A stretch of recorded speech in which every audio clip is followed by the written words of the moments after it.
Let's cross live now to Labor and Liberal headquarters in Dunkley. We're joined by our political reporters Simon Love and Trudy McIntosh, and Deputy Melbourne Mayor Nick Reece is with Simon. You've spent weeks on the hustings in Dunkley, Simon. What issues came up most when you caught up with voters?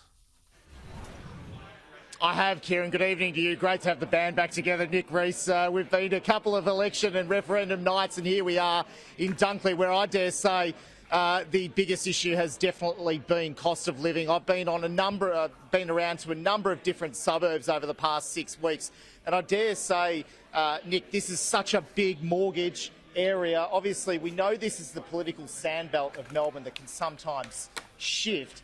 I think, though, with mortgage and tax cuts front of mind, the cost of living is the big factor tonight. Yeah, just talking to Labor volunteers throughout the day and this evening, they're reporting the same thing as you, Simon, out on the booths. They're hearing number one issue, number two and number three was cost of living, which is probably what you'd expect in a seat like this. Out of suburban Australia, middle class to working class, we know cost of living is a huge issue. Another issue I'm being told was coming up was the so-called Wall of Frankston, a series of high-rise towers, which Nathan Conroy, as the Mayor and Liberal candidate, has some connection to. So that was bouncing around as well.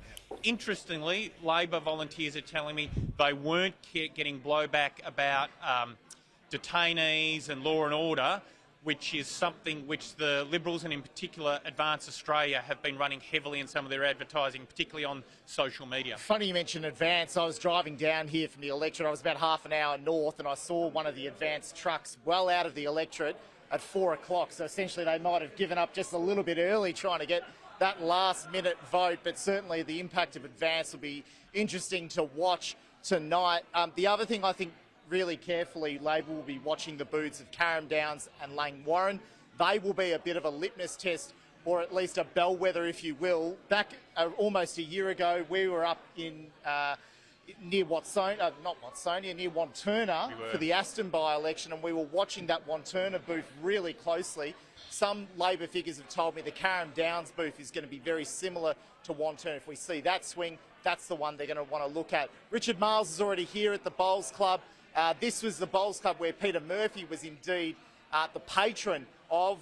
There's quite some history here. And as well, I'm told a couple of the Bowls Club members actually are celebrating a win tonight. So no doubt Labor, Nick, will be hoping to celebrate a win.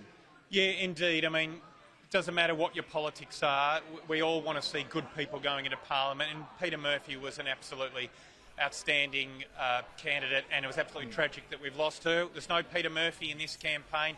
There's no Scott Morrison. Probably both of those factors will be working for the Liberals. I'll just quickly call out the southern booths of the electorate, where traditional Liberal heartland, and I'm told that on the ground today, very strong Liberal volunteer presence. So interesting to see if they can make some inroads there. Yeah, definitely. They're trying to, Kieran, no doubt, because we know the Victorian Liberal Party's got plenty of challenges. Simon, Nick, thanks.